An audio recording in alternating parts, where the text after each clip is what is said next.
So today's workshop is geared towards learning how to navigate the fit interview, because after you submit the resume and the cover letter, those of the semifinalists will receive a phone call, and there will be about a 30-minute fit interview over the phone before you're given the offer for the summer programs, right? So in preparation for this workshop, I talked to a few applicants from last year who attended both the summer workshops as well as went through the full-time position interview process to understand really what it's like to be in the shoes there, and what kinds of questions were asked and whether there were any surprises and so on. So I've basically developed the themes for today's workshop around what I learned from those conversations with those three people. So the first one is really to know your story, right? We all think we know our story, but we don't really see the holes until we start talking about those stories to other people who are not familiar with it. So know your story, learn to communicate with your story with clarity. And the third thing is get used to telling your story. And I cannot emphasize this enough, and this was told to me by all three of the people I talked to, getting used to telling your story despite being interrupted. Because there were times when all three of those applicants were interrupted 30 seconds after they started telling their story, and they had to take the story to a whole new direction. So get used to practicing that and not get flustered at the moment, because you're on the phone and you don't want to have an awkward pause where you can't come up with something to say. So practice, right? So we'll go ahead and get started. So the outline for today's talk is basically the importance of fit interview. We'll talk about why this is important and how you prepare well for the interview. And we'll go through some of the questions, the types of questions that are asked, and the strategies on how to answer them, how to structure your response beforehand. And we'll talk about best practices and common mistakes. And we'll have a small interactive session where you guys can partner up and practice with one another, just one or two questions. So just a quick overview of the summer workshop phone interview and contrasting that with the full-time position interview. The summer workshop interview is basically all fit interview, right? It starts with an icebreaker, and the fit interview is about 20 to 25 minutes, and then you can ask questions, or they'll debrief you at the end about 5 minutes. So expect to be on the phone for about 30 minutes. Now, based on my conversation with the people who did this last year, depending on the consulting firm, you can expect a mini case during the fit interview. Somebody told me there was a simple arithmetic problem. Somebody told me, so if you're applying to a boutique firm, they actually had a case-style question for you to answer. So there can be a mesh of fit and case-type questions, and you should be surprised by that. But it's not, it's more towards the fit side, but be prepared to answer some mini case-type questions. I'll just give you an example. Clearview did this to one of the applicants last year. McKinsey had a mini case-type math problem. So those are the things that you may want to start thinking about now. And for the full-time interview, the fit interview is about 10 to 15 minutes. Still there, still very important, but most of that is case interview. So today's workshop will help us start to think about the fit interview, not just for the summer workshop, but also for the full-time position once you start applying for those. So the importance of fit interview. I wasn't aware of this before I started learning about the interview recruitment process. Fit interview is just as important as the case interview, if not more, because it determines your likability, and it could also contribute to whether the interviewer is going to be helpful to you as you actually start solving the case. So since fit interview happens before the case interview, that sets the tone of how the rest of the interview is going to go. So depending on your performance, you can really steer the interview in one direction or the other. So it's really important. So the purpose of the fit interview is really there are a few important things that I really want to highlight. First, the consultants, the people who are hiring, they really want to see whether you mesh with the firm in the office, your personal as well as your professional presence. And there's something called an airport test. They have to spend a lot of time with you at the airport or at the client site, and are you a good enough person that they want to spend their time with, right? So fit interview is a glimpse of what they're getting once you join the firm. So that's why it's really important. They also use a fit interview to evaluate your understanding of consulting and the specific firm. Do you know what you're getting yourself into? And we'll talk about some of the specific questions that consultants ask or the recruiters ask to gauge this. And again, I want to highlight this again. We talked about this during the resume and cover letter workshop to assess your soft skills and character. So we'll also give you specific examples of some of the questions and how to answer these questions. But the purpose of the fit interview is for them to assess some of the skills, and this is not an exhaustive list, there is obviously more, but the point is for you to highlight your soft skills during these interviews. So the overall strategy is to really know everything, including starting with the consulting industry, why that career is appealing to you, why do you want to branch out, especially from somebody who is pursuing a PhD or an MD. That's quite a transition, right? So what are your reasons behind it? Why do you want to work in that firm? So you will have to have particular reasons that you applied to that firm. Why do you want that job? And the interview process, right? For example, I didn't know there would be a fit interview until 2 years ago. So going in, do you know what to expect? Do you know the process? Have you researched your way through so that you can navigate the process well enough and know yourself? This goes back to knowing your story, right?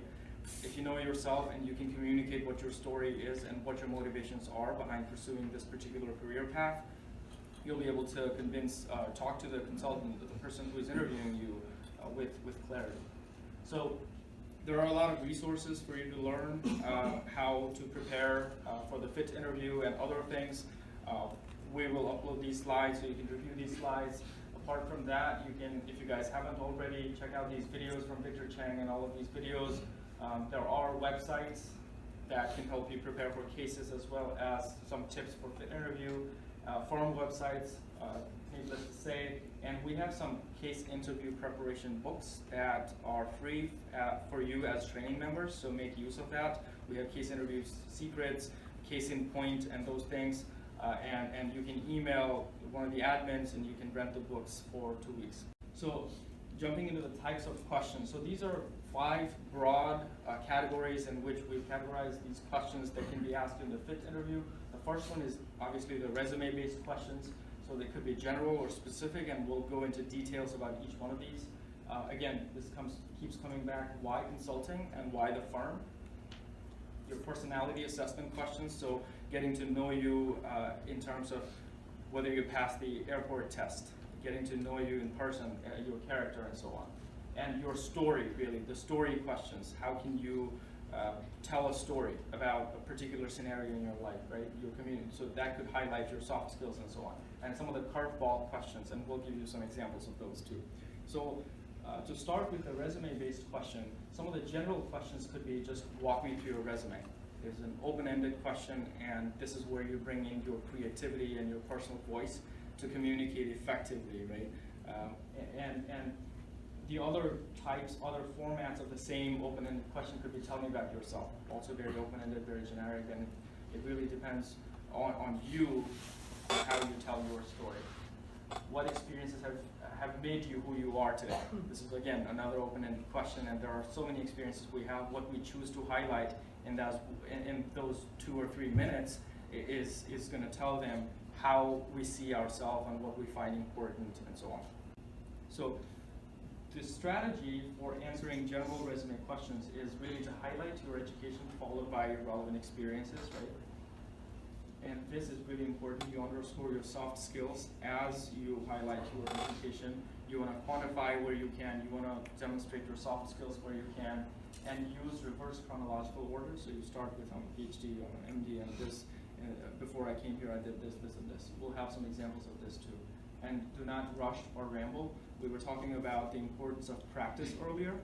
This is where I think it becomes really valuable. And if you're rushing or you're nervous and you get interrupted, like the applicants I spoke to were interrupted quite a few times, and you lose your train of thought and you don't have enough preparation to start with, latching onto another story, it's not going to be that easy, especially when you're on the phone, right? So to avoid that awkward pause, practice.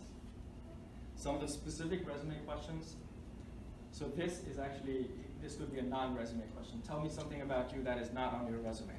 Take me beyond your resume and tell me something interesting, right? That's also sort of an open-ended question, but you'll have to have something. We talked about the master resume in our last workshop. What are the things on your current resume that's in the master resume but not there, right? So try to think of stories that you can tell that are not on your resume. Some of the specific resume questions, why did you choose to study or work at your particular school or your company if you're currently working? It could be, tell me your role at a company and how did that grow, change, and so on. So just about your present or past experiences that are listed on your resume. So to answer these specific resume questions, structure your answers. And again, soft skills and keywords, we'll talk about some of the examples of these in just a few slides. And like I mentioned, quantify your achievements when possible, and really mention any honors or awards that you've received for the work you've done or at school. And brevity will probably be rewarded if you are pithy in terms of how you communicate to the recruiter. I think that'll go a long way than just ramble things that don't add value to the conversation. So this is an example of an answer to a specific resume question. So the answer was structured, the soft skills were mentioned, and so were the keywords. The achievements were quantified, the awards were mentioned, and it was a short enough response that if you were to actually say it out loud, it could be done in about a minute, right? So how did this person go about making this structure? First, my role as a teaching assistant of cell biology consists of 3 aspects. So you're setting the person up to listen to 3 different aspects. So you're starting to structure, right? And there's first, second, and third. So there are these 3 bullet points that you're giving. So that's structure. And you're opening up with something and you're closing with something, again, structure. And then there are keywords, right? Action verbs, we talked about this during the resume and cover letter workshop. Communication, organized, assisted, awarded, you use action verbs. Then there are quantifications. I was a TA for 2 years, assisted more than 10 instructors, 80 students, and numbers in terms of what the award meant. So all of these things keep in mind as you structure your own response. Look at your resume and think about the things that you might get asked. So formulate the questions in your mind and start structuring the answers. How can I answer this question in about a minute? So the other question, once we're past the resume phase, why consulting, right? So the purpose of this is to demonstrate that you have a clear understanding of what the career entails and that you have a genuine interest in consulting. So you have to really highlight why you think you can succeed in consulting, and you have to highlight the relevant achievements, and again, this keeps coming back, touch upon the soft skills. And develop a unique and creative story. The response we saw a few slides ago, this was a story. You started with something, you went through the process, you highlighted your keywords, you quantified it, and you ended with an achievement, right? So the key is telling a story. So average, you only have a simple reason, you don't really have a clear something to communicate to the interviewer. If you have 3 reasons, that's good, but you didn't synthesize it in a story, right? It doesn't stick. You're not giving them bullet points to remember. If you tell it in the form of a story, that is way more effective. So the next question is why the firm? Once you have demonstrated that you understand what it means to transition into consulting as a career, then the next question is why the firm? So the way to answer those questions and some of the things that you should highlight are if you have known people in those firms, right? So make a personal connection. And that goes back to our networking workshop, right? Have you started networking? Have you started building connections? Your internal advocates who can vouch for you within the company, within the firm. Specific aspects of your past achievements or cases. I know some of you are involved in consulting cases with the consulting agency. That could be something that you could highlight. If you are aware of the staffing model and the differences between different firms, like Bain has a home-based staffing model, whereas McKinsey has a global staffing model, if you know, things like that. If you're aware of the unique cultural initiatives, so do your research and come up with your reason why you're applying to that firm, instead of just going through the website and listing a few facts that they already know are on the website. Because most likely, if they're interviewing 20 people, they're all going to be aware of those facts, right? So what are your reasons? Again, synthesize this in the form of a story. Do not compare the firm with the others. I applied to BCG because I don't like McKinsey is not a good reason, right? And convey what you can do for the firm. So I mentioned this earlier. By interviewing you, they're getting a glimpse of what they're getting if they hire you as a full-time person, or even for a summer workshop, right? So you have to really start to demonstrate what you can do during the interview. So it's not that you impress your boss on the first day of the job. You actually impress them during the interview before they have even given you the job. So I think that's really important.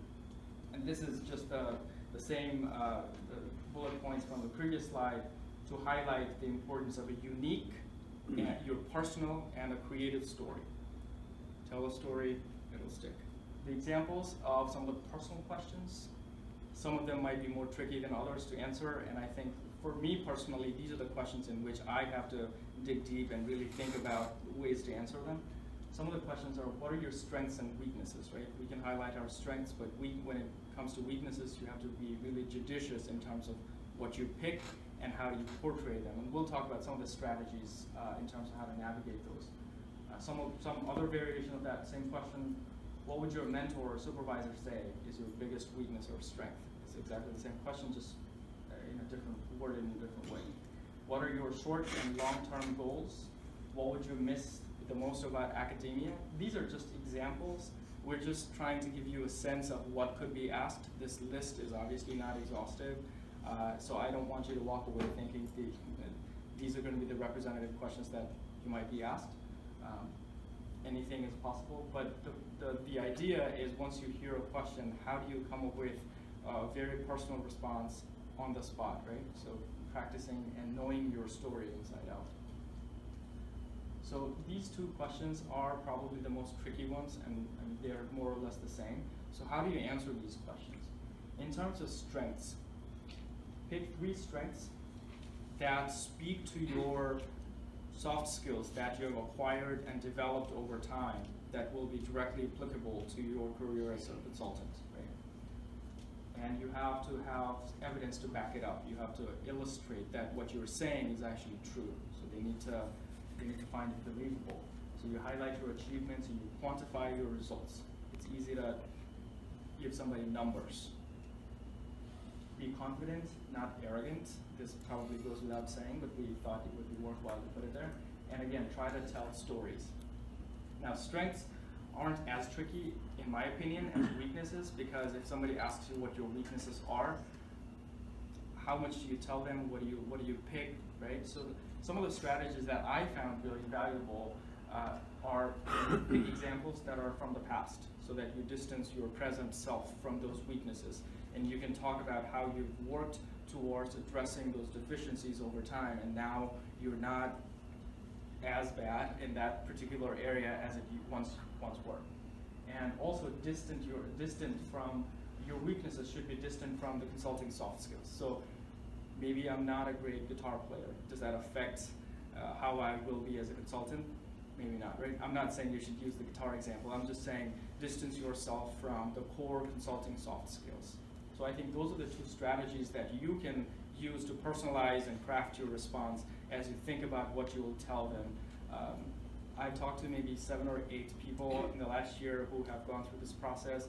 Invariably, every single person has been asked this question in one shape or another. So this is something that is worth thinking about. And acknowledge assertively and say how you've improved. This goes back to taking an example from the past and then trying to communicate how you've attempted to get better at that particular area and how you've improved. If you have a quantification, maybe use that. Whatever way you can personalize your story. And again, try to tell stories. As Sanjeev has repeatedly emphasized, it's all about telling a story.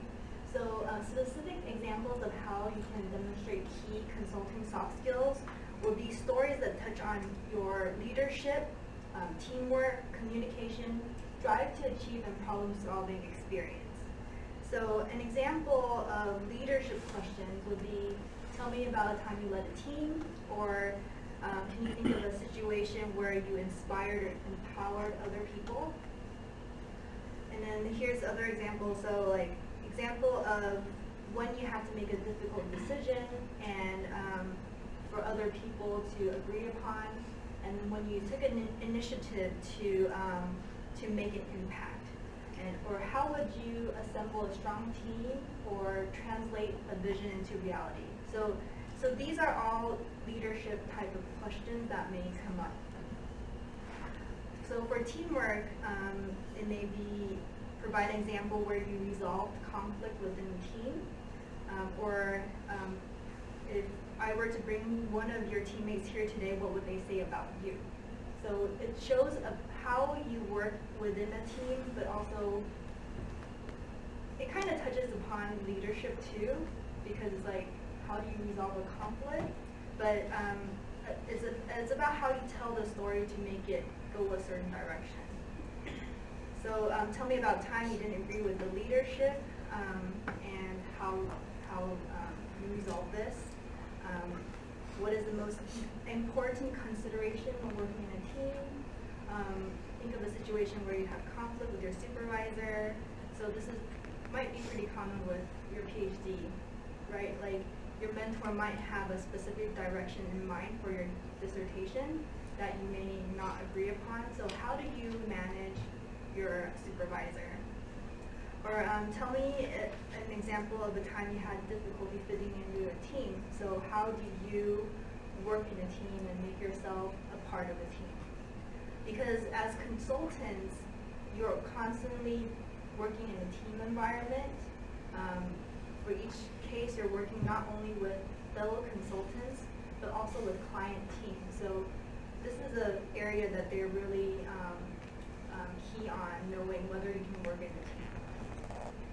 So for communication examples, tell me about a time where you persuaded your supervisor to make a different decision.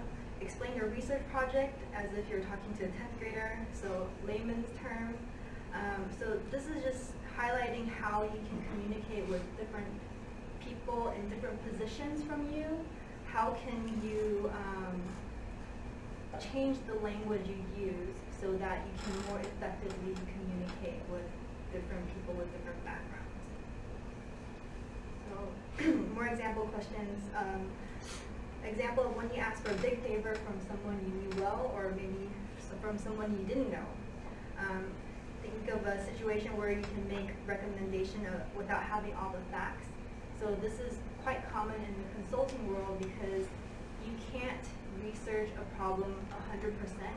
You may have to make a call when you only have 20% of the information.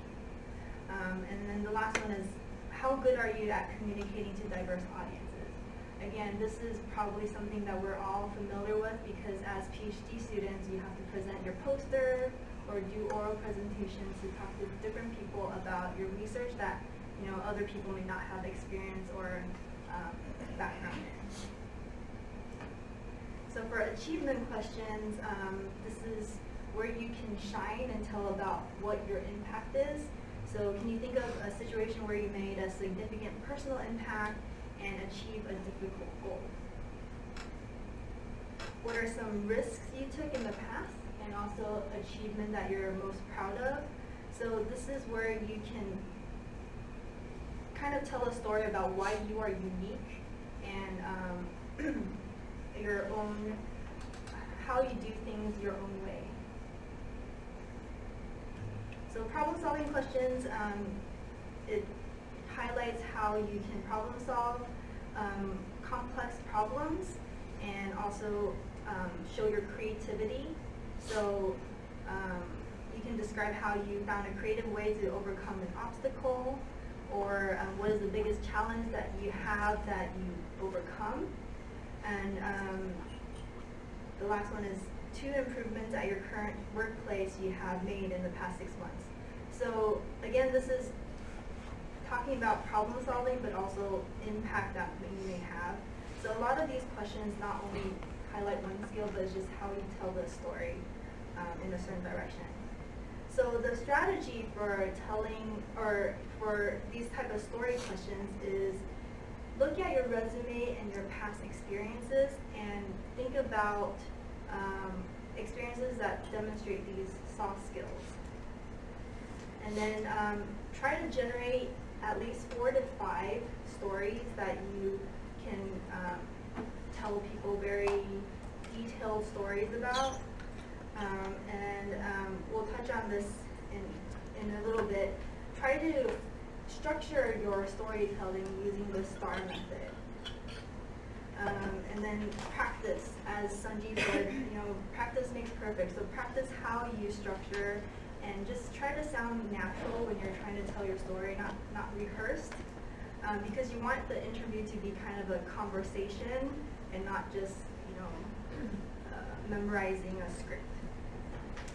So lastly, refine your stories, and I would suggest people just, introduce yourself to the people around you today so that you can talk to each other about potential stories you have, and they may be able to help you refine your story or identify other stories that are more applicable. So talking to your family and friends will be very helpful in that. So as I mentioned earlier, a lot of stories we touch on different soft skills or multiple soft skills.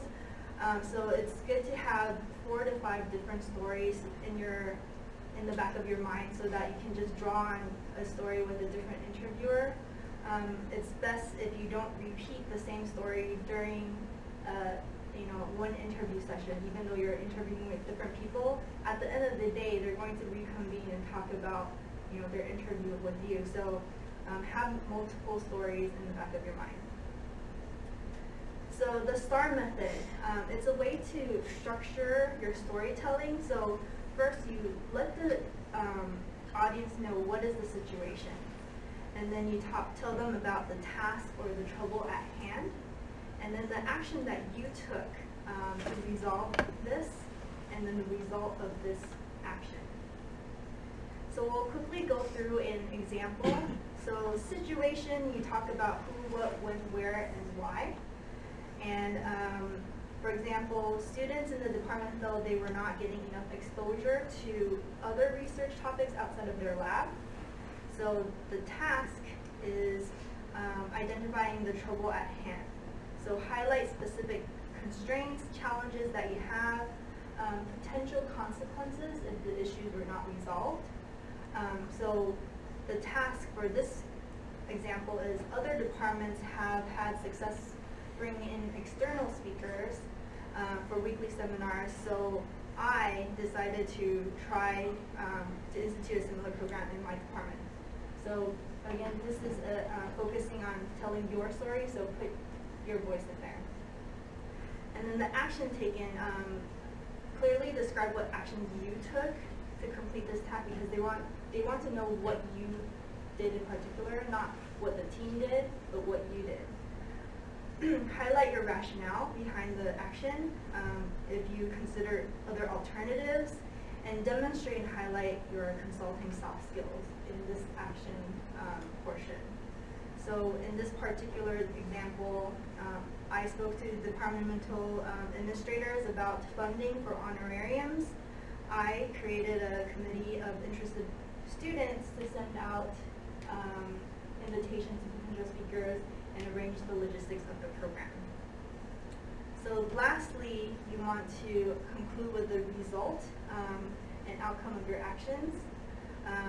You have to kind of touch on whether or not you met your objectives, whether or not you satisfied your task, what did you learn from this experience, and try to quantify as much as possible so that they know what is the impact of this result.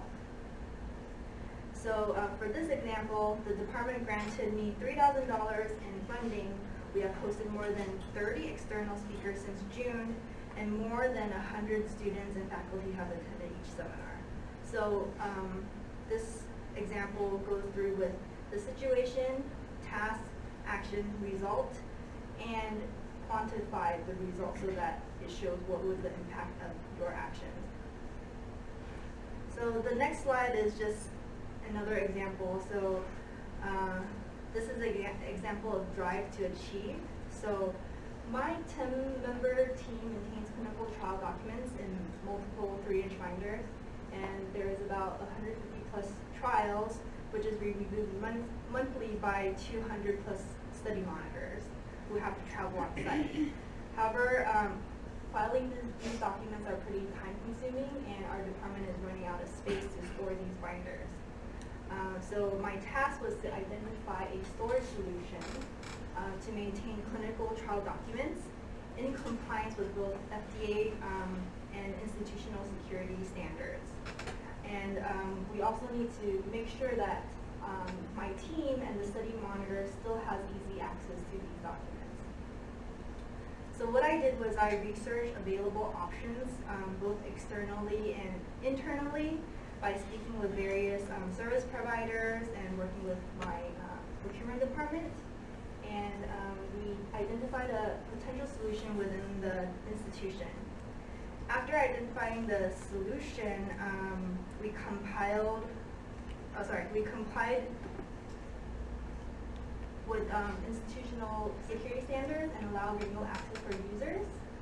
And I needed to work with the institutional security group because it didn't comply with FDA standards yet. So we validated the system with the security group. So the result of this action was that we were able to roll out this new system, and for 80 studies, 80 plus studies, and this saved my team about 20 hours of filing each week. And moreover, more than 100 study monitors can access the documents remotely. So they're really excited because they no longer have to travel to the site. So now we just want to touch on some mistakes of selecting stories. So don't use stories that are irrelevant to the question. Don't use stories that are too far in the past or can't be backed up with details. And then avoid using the same story multiple times in the same interview session. Common mistakes to avoid when presenting stories is giving a rehearsed speech. So you want to be as natural as possible, like you're having a conversation, and make sure to use I. So in research, we're kind of ingrained to use we all the time. We did this, but in this type of interview, you really need to focus on what you did. So make sure to say, I did this, and I pushed for this, and focus on using I. Don't be vague or generic, be as detailed as possible, and make sure to structure your story so that you can be concise. Don't spend too much time on the context, because if they have questions, they're going to ask you for more information. Just kind of touch on topics, but be able to tell your story all the way through so that you get to the results. And then don't tell stories with too many facts that the interviewer doesn't have any questions to follow up on. So lastly, to touch on curveball question. So some questions might not be as predictable. It can be, how do you feel about a certain business event? What is the most interesting business problem that a certain pharma or bio industry faces today? Or even a arithmetic case problem such as, how many gas stations are there in the United States? These questions are intended to see how you react under pressure or under ambiguity. So just remember to just breathe, take your time, think, and just demonstrate that you can think on your feet and be confident in your answer. So we have some general tips about interviews. So this is not only for face-to-face, but also on the phone. Make sure you smile and sound enthusiastic. People can hear when you're enjoying the conversation or not.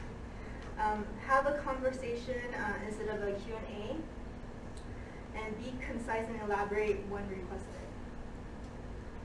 Always identify the impact that you contributed and practice. Make sure to practice with some of your fellow members.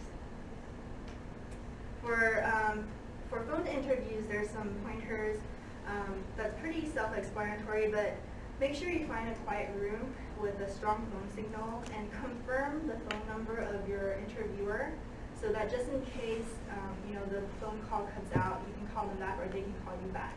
And make sure you know what time zone they are in. Prepare notes and make sure you have them handy in front of you. And practice speaking over the phone. Just because phones sometimes the signal's not as good, or there might be other things in the background avoiding the kind of interfering with the phone. So practice talking on the phone, the volume of your voice, the speed, and how you show your enthusiasm. Lastly, we just wanted to touch on how to dress professionally.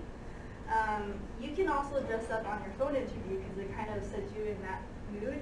But for men, to dress business-like, we recommend probably a dark suit, charcoal navy or black, and wearing a white or light blue shirt underneath, and a conservative tie and black leather shoes. For women, we recommend dark skirt or pantsuit with white or light blue shirt, and with black closed-toe leather shoes. Jewelry, men should not wear jewelry except for maybe a wedding band or watch. Women should be more on the conservative side, and make sure your hairstyle is just neat and conservative. Just because most of the consulting companies, their clients are probably, older people. So then you want to be more conservative in the way you dress. So we just wanted to circle back to the theme of today's workshop. We hope that you understand that for fit interviews, you have to really know your story. Learn to communicate your story with clarity and get used to telling your story.